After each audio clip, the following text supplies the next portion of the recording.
Essa semana, uma cartilha do governo federal que criminaliza mulher vítima de estupro causou reação e indignação na internet. Campanha luta pela revogação de manual do Ministério da Saúde, que incentiva a investigação de vítimas de estupro que tentam acessar o serviço de abortamento legal. Sobre este assunto, o Revista Brasil TVT conversa agora com Ivone Gebara, que é escritora, filósofa e teóloga. Boa noite, Ivone. Boa noite a vocês, boa noite a todos os espectadores e espectadoras. Ivone, estamos falando de um caso bastante grave aí, de um material oficial do governo que indica uma investigação sobre as mulheres vítimas de estupro que buscam o serviço de abortamento legal pelo sistema público. E para piorar, a gente teve aí recente 2 casos gravíssimos relacionados também a essa violência contra as mulheres, que é o estupro. Uma menina de 11 anos também que passou por uma situação de grande constrangimento e grande violação do direito dela, o direito humano dela de acesso ao abortamento, já que com 11 anos, e de uma atriz também que sofreu um estupro e por isso colocou o bebê para adoção, que é um processo totalmente legal, e também teve aí os seus direitos violados, né? Então, falamos dessa situação, Ivone. O que a gente pode pensar em 2022, lidar com essa situação? Então, Ana, eu acho uma situação tristíssima que leva a gente, especialmente nós mulheres e também os homens que são nossos parceiros, né, a ter vontade de chorar. Mas a realidade é que me parece que a questão das mulheres, e muito especialmente a questão do aborto e da violência sexual, do estupro, eles estão se tornando problemas para as políticas de direita. Quer dizer, as políticas de direita e a política do governo federal vigente é uma política que acaba usando as pessoas fragilizadas, no caso as mulheres vítimas de estupro.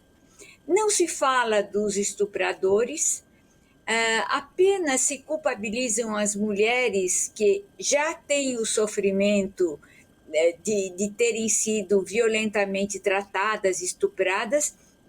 Então, é um governo que usa, através dos corpos estuprados, a manutenção de sua ideologia de extrema-direita.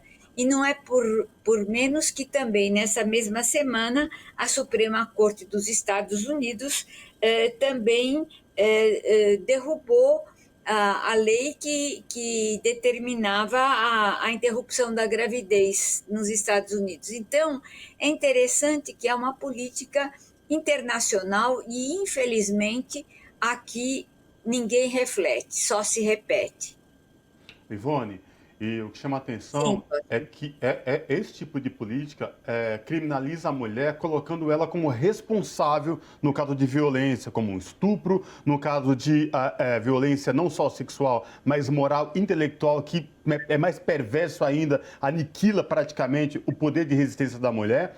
É que isso começa a ficar evidente e as pessoas meio que começam a naturalizar. Como isso é possível lidar com toda essa questão em um momento tão perverso, quando a gente tem um governo federal que, ao invés de combater isso, parece que potencializa mais esse tipo de violência contra as mulheres, Ivone? A sua pergunta é excelente, Cosme, porque eu acho que, infelizmente, o Brasil está numa fase em que não se pensa.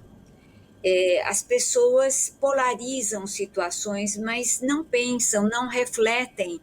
E então, eu falo também como teóloga, mesmo as igrejas cristãs, elas também entram numa noção assim abstrata de pecado, entram numa noção abstrata de bem comum, numa noção abstrata de cuidado dos outros, e isso tem acontecido periodicamente.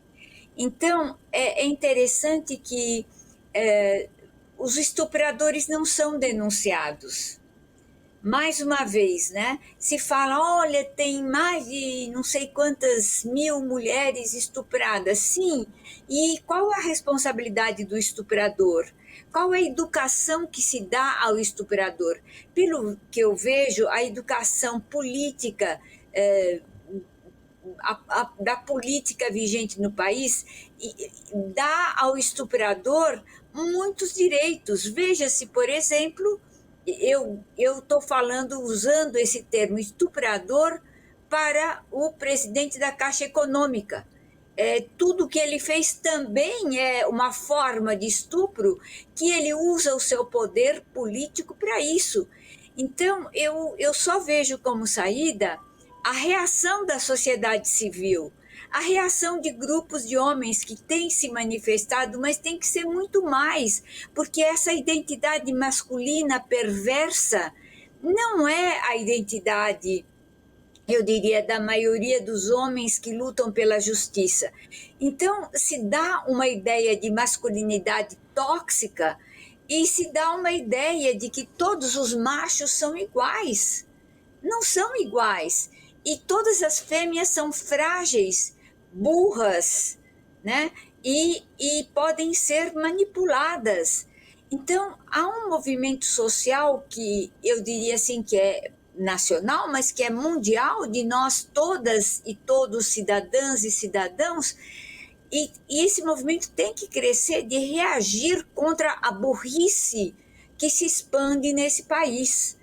A ignorância, a falta de pensamento, a falta de reflexão, a falta de coração, né? Então se polemiza sobre um corpo já sofrido, que é o corpo da menina que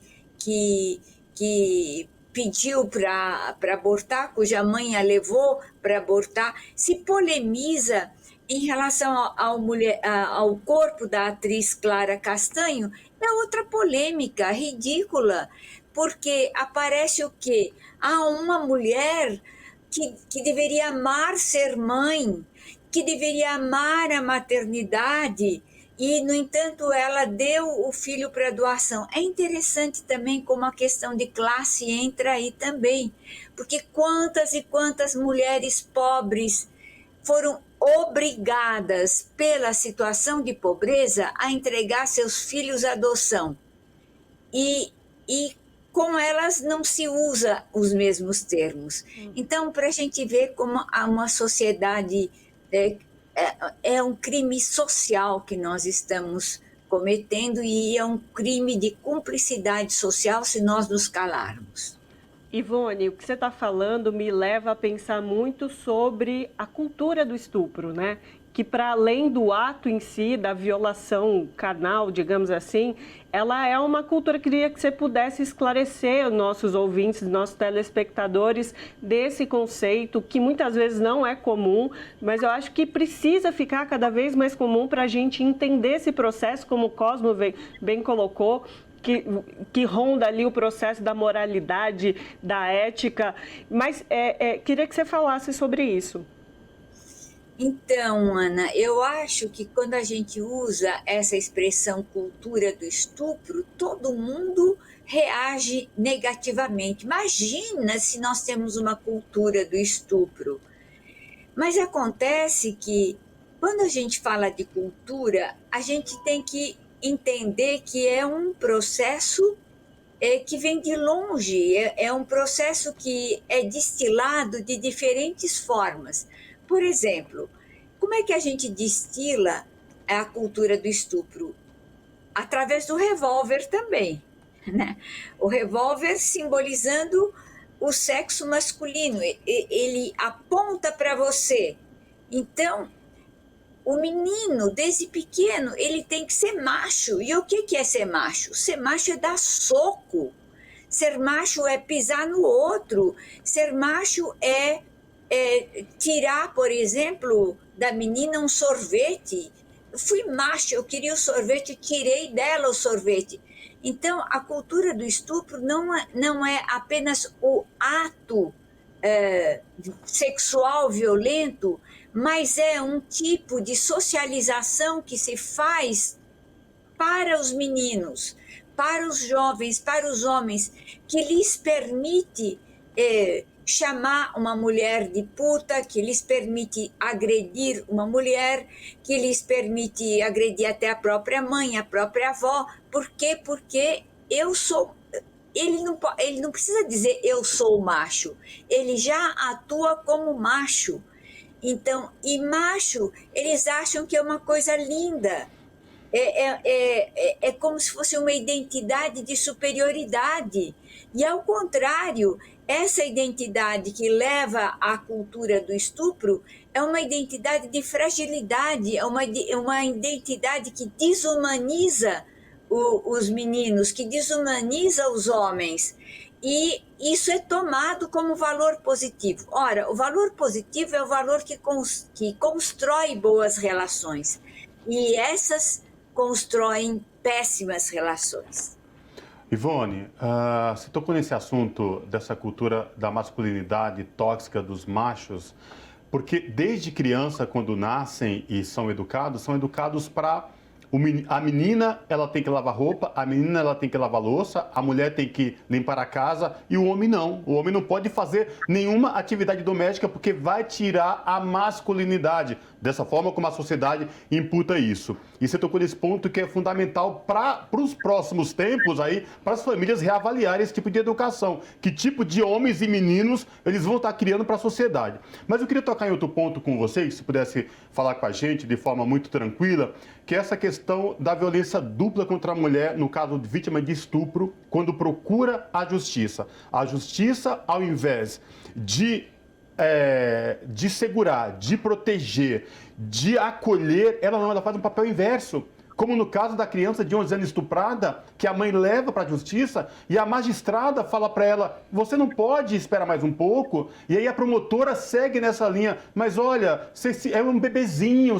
Como assim? É uma criança de 11 anos, os direitos fundamentais estão sendo interrompidos até pela própria justiça. Isso é fruto da naturalização de tudo isso, Ivone? Então, a sua pergunta você mesma respondeu, é verdade. E eu acho que aí a juíza teve um papel absolutamente nefasto, um papel de educadora péssima. E não, eu tenho até vergonha de dizer um papel de educadora. Eu acho que ela teve um papel de deseducadora, ela teve um papel de julgadora de quem já está sofrendo e acrescentar, além do próprio sofrimento da menina, um sofrimento maior. E as perguntas que ela faz, você acha que o pai da criança, que pai? Né? Muitas mulheres reagiram, estuprador não é pai, estuprador não é pai, é absolutamente a pessoa que violentou a menina. Né? Então, eu mais uma vez, como é que a gente faz para sair dessa situação? Eu acho que a gente tem que contagiar cada vez mais um número maior de pessoas nos processos educativos, nas escolas, nos hospitais, as enfermeiras e os enfermeiros, para terem a discrição em relação às pessoas. As pessoas não podem ser vendidas e entregues. Então, é uma sociedade que, na realidade, ela é vendida. Vendida para quem? Ela é vendida para o dinheiro, ela é vendida também por um falso moralismo, ela é vendida por uma falsa justiça. Então, toda essa bagagem que a mídia, com algumas exceções, mas a mídia também, uma certa mídia dogmática, uma certa mídia fundamentalista, uma certa mídia que atua em favor da violência contra as mulheres e também a violência contra os homens. E vejam quantos meninos estão presos por pequenos furtos, e se criminaliza esses meninos e se criminaliza esses jovens, especialmente os jovens negros, os jovens das favelas. Então, essas pessoas, elas falam de cidadania, mas elas agem contra a cidadania. Elas têm um conceito minimalista, mínimo de cidadania, que essa cidadania só atinge a eles e aos seus iguais. Então, como é que a gente faz? A gente tem que contagiar, tem que gritar, tem que pedir para as pessoas terem coragem de falar.